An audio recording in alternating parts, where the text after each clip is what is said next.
Welcome back, lovers and haters of earth science. Well, now that we can all calculate how soggy the air is, we're all on our way to becoming meteorological masterminds.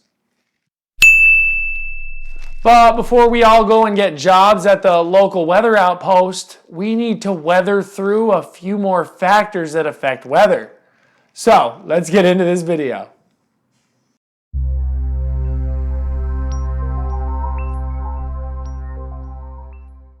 So in today's video, we're under pressure and are going to be focusing on air pressure and how a change in air pressure can drastically change the weather that's occurring in a given area. Now, air pressure is also a very tough factor to visualize because we can't actually see the air, and let alone visualize it applying pressure to anything. Well, I have a very quick example that I think will help you to visualize air pressure. So I want you to whip your hand back and forth like this.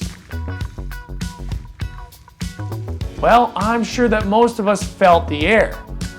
And that's what's called air resistance, because the air, even though we can't see it, is definitely there. And if that air can apply resistance to us, you'd better believe it can put us under pressure. And now that we have a better idea about what air is and what air pressure is, let's go ahead and take a look at what that means for weather and some different types of air pressures that we can actually have.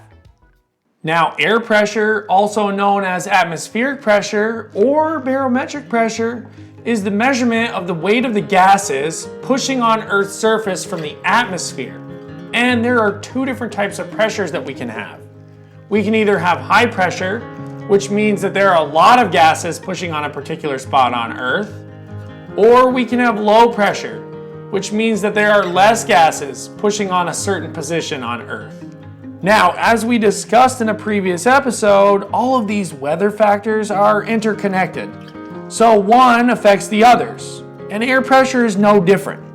So some factors that affect air pressure are as follows. The first is temperature, and here's their relationship. As temperature increases, air pressure decreases.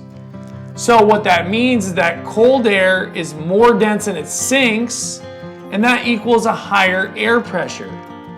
And subsequently, warm air is less dense and rises, so that typically means there's a lower air pressure. And the two diagrams, the first representing cold air, which has more molecules tightly packed together, and then warm air, which has less molecules loosely packed together. Now, the second factor that affects air pressure is humidity. And here's their relationship. As humidity increases, the air pressure will decrease. So dry air is more dense and it sinks, and that means higher air pressure. And humid air is less dense and it rises, which means that there's lower air pressure. And this diagram right here, folks, is simply showing us that dry air, rich in nitrogen and oxygen and not having a lot of water vapor molecules in it, is actually much heavier and will always apply more air pressure. And the third factor that affects air pressure is altitude. So here's their relationship. As your altitude increases, the air pressure will decrease because there are literally less air molecules the higher up you go. So a low pressure air movement is when warm, moist air rises. The air expands and cools to the dew point temperature, which forms clouds. And a high pressure air movement is when cool, dry air sinks. The air contracts and it warms, which does not allow for clouds to form. And this diagram right here, folks, is simply showing you that as you increase your altitude, the amount of air molecules decreases substantially. And that means that there's going to be less air pressure. Now we can actually measure air pressure as well. No! God, please, no! Yeah, I know it. It can never just be easy when it comes to earth science. And we actually use an instrument called the barometer in order to measure air pressure. And we use two different variants of that barometer. So the first type of barometer, this one right here, is called a Mercury Barometer. And this is how it works. So a tube with a sealed end is placed into a container full of mercury. Now, as air pressure pushes down on that mercury within the container, it actually raises the level within the tube. And we can use the height of mercury within that tube to determine just how high or low the air pressure is in a given area. Now, the second type of barometer that we use, and definitely the more common of the two, is what's called an Aneroid Barometer, which is a can with a partial vacuum inside of it that expands and contracts as the air pressure changes. Now, it has a few nice mechanical devices that show us a nice, easy reading on a dial on the front. Now, you'd probably assume that we'd use the more modern and easier barometer to read. Well, I've got some bad news for you folks. It's Earth Science, baby, and we love to complicate things. But before we all start to hyperventilate, I've also got a bit of good news. Our Earth Science reference table does most of the heavy lifting in the form of a nice chart. So let's go ahead and take a look at that chart before we all freak out. So thank goodness we have a handy dandy chart on page 13 of our science reference table that actually converts the height of mercury in a mercury barometer into a millibar, which is just the unit we actually use to measure air pressure. Now let's take a closer look at our diagram and see what the conversion actually looks like. So over here, each of these lines is equal to 1 millibar. And on the other side, each line is equal to 0.01 inches of mercury. And let's go ahead and do a few of these together just to make sure we understand how it works. So the first question is giving us millibars and wants to know inches of mercury. So all we need to do is find 168 on the millibar side. Once we found that, we simply move directly across, and that gives us our height in mercury, which happens to be 28.58 inches. All right, let's try another one. 1,000 millibars, move directly across to find out that our height in mercury is 29.53 inches. All right, one more on this side. Find 1,021 millibars on the side, move directly across, and find that our height in mercury is 30.15 inches. Now let's reverse the steps. So find 30.65 inches on the mercury side to find out that the millibars is 1,038 millibars. All right, 29.5 inches, move across and find out it's 999 millibars. And finally, one more, 29.41 inches. Find it on the side, move directly across, and we get 996 millibars. See, super easy, super simple. Now folks, these calculated air pressures can and are represented on weather maps in the form of isobars. Now, isobars are simply iso lines that connect points of equal air pressure at an interval of every 4 millibars. And they follow the same rules as contour lines and isotherms, but instead of measuring elevation or temperature, they measure air pressure.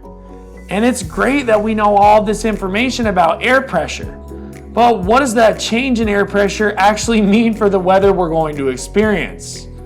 Well, we follow what's called a barometric trend. So the barometric trend simply means how the air pressure increases or decreases over time. So when air pressure is increasing or getting higher, that means that clear weather is on its way.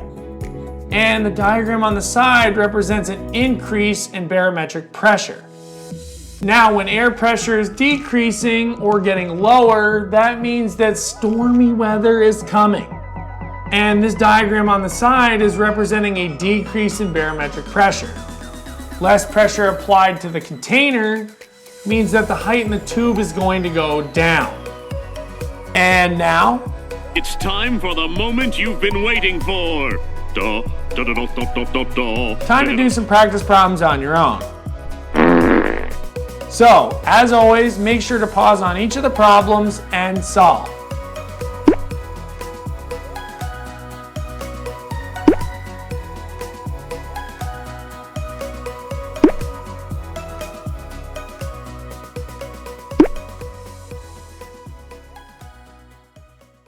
Perfect. Now we can almost add air pressure gurus to our resumes. Well, before we do, we need to look at one more thing, which is pressure centers, which is the highest or the absolute lowest pressure indicated on a weather map. And they're always indicated the same way, with a circle drawn around either the high pressure center or the low pressure center. These sections right here. Now, there are two different types of pressure centers that can occur, either a high pressure center or a low pressure center. So let's first focus on high pressure centers. Now, the type of weather that occurs in a high pressure center is cool and dry. So you know those summer days where there's not a cloud in the sky? Yep, that'd be a high pressure center. And there are three motions of air that you need to be aware of that are occurring within that pressure center. So, in a high pressure center, air is moving downward at the center. Once it reaches the ground, it moves outward and clockwise, as shown in the animation at the bottom of the screen. And I want you to take a guess here, folks. If a high pressure center means that the weather is going to be dry and cool, what do you think a low pressure center means for the weather? Well, I'm sure that most of us guessed that it would probably be warmer and wetter. And that's typically what it is. Now, there are also three motions of air that you need to be aware of that occur in a low pressure center. So in a low pressure center, air is moving inward and counterclockwise. And once it reaches the center, it then rises, as shown in the animation at the bottom of the screen. And there's one more thing I want to note here, folks. Air always flows from a high pressure center to a low pressure center and creates a phenomena that we've all experienced before. But I'm going to leave you hanging because I want you to see if you can figure out what that phenomena is on your own. And I'll tell you whether you're right or wrong in the next episode. So, as always, complete all your additional assignments, and I'll see you on the next episode of Earth Science 2020.